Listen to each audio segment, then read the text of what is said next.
Hello everyone, welcome to the Institute of Professional Accountants. I am रिया करमेले और आज हम लोग ये डिस्कस करने वाले हैं कि एक सीए फर्म में कौन कौन से ऐसे काम होते हैं जो एक अकाउंटेंट को करने होते हैं। So let's start the video. तो अभी ऐसा है कि जैसे हम अगर बात करें तो नॉर्मल इंडिविजुअल भी जो है किसी भी फॉर्म किसी भी फील्ड में हो, इट डजेंट मैटर कि आप कोई डॉक्टर है, इंजीनियर है, एडवोकेट है या फिर आप किसी जॉब में हो, आप किसी भी प्रोफेशन में हो, बट आपको आईटीआर तो फाइल करना ही होता है, ठीक है। या फिर कई सारी क्यूरीज आती है, लाइक किसी ने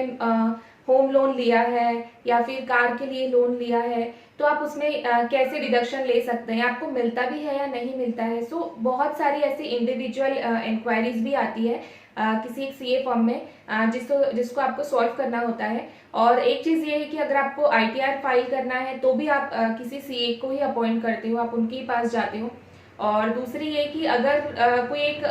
फॉर्म है, लाइक अगर कोई एक पार्टनरशिप फॉर्म है जो तुरंत स्टार्ट हुई है या फिर कोई कॉरपोरेट है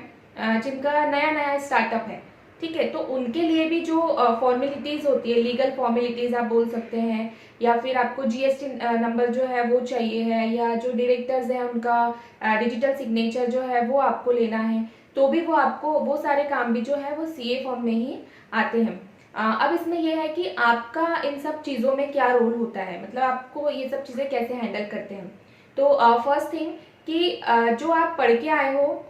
मतलब क्लासेस में आपने कोई कोर्स किया होगा, उसमें जो आप पढ़ के आए हो that is just theoretical aspect, ठीक है। जब किसी फॉर्म में जाते हैं वहाँ जो काम आते हैं वो दैट इज एंटायरली डिफरेंट। मतलब आपको वहाँ जाने के बाद ऐसा लगेगा कि शायद हमने जो पढ़ा है वो सिर्फ बहुत ही बेसिक था, मतलब सिर्फ नॉर्मल चीज़ें, ठीक है, बट वो बेस था, that is also important, you can not ignore that, ठीक है। बट यहाँ पर जो है आपको बड़े बड़े फिगर्स दिखेंगे, ठीक है, या फिर आपको बैंक स्टेटमेंट ही दे देंगे, तो आपको शायद ये ही ना समझ में आए कि मेरे को कौन सी इनकम को या कौन सी चीज़ को कौन से हेड में डालना है, ठीक है। तो वो आपको धीरे धीरे प्रैक्टिकल एक्सपीरियंस के साथ में आपको पता चल जाता है।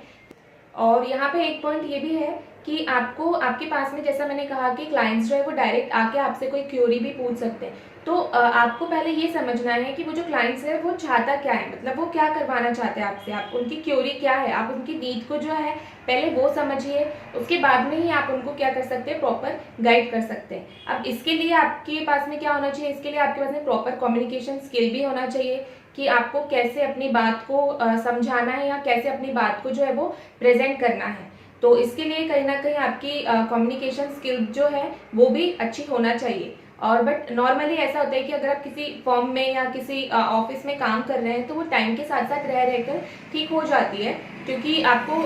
जो आपके ऑफिस के कलीग्स हो या फिर आपके मीन्स जो क्लाइंट्स हो, आप उनसे वैसे बात नहीं करते जैसे आप आपके फ्रेंड से करते हो, या फिर आप सोशल लाइफ में आप जैसे उनको डील करते हो, राइट। तो ये सारी जो चीज़ें हैं, मतलब as I said communication skill अच्छी होना चाहिए, आपको टाइम के साथ साथ आ जाती है अगर आप किसी ऑर्गेनाइजेशन में काम कर रहे हो। तो इट डजेंट मैटर कि वो ऑर्गेनाइजेशन बहुत छोटा है या बड़ा है, या फिर आप कॉलिग्स के साथ में कैसे रह रहे हैं, आप नॉर्मली आपको टाइम के साथ साथ वो चीज़ें जो है वो समझ में आ जाती है कि आपको कौन सी बात को कैसे प्रेजेंट करना है किसके सामने। So thank you so much for watching the video till the end.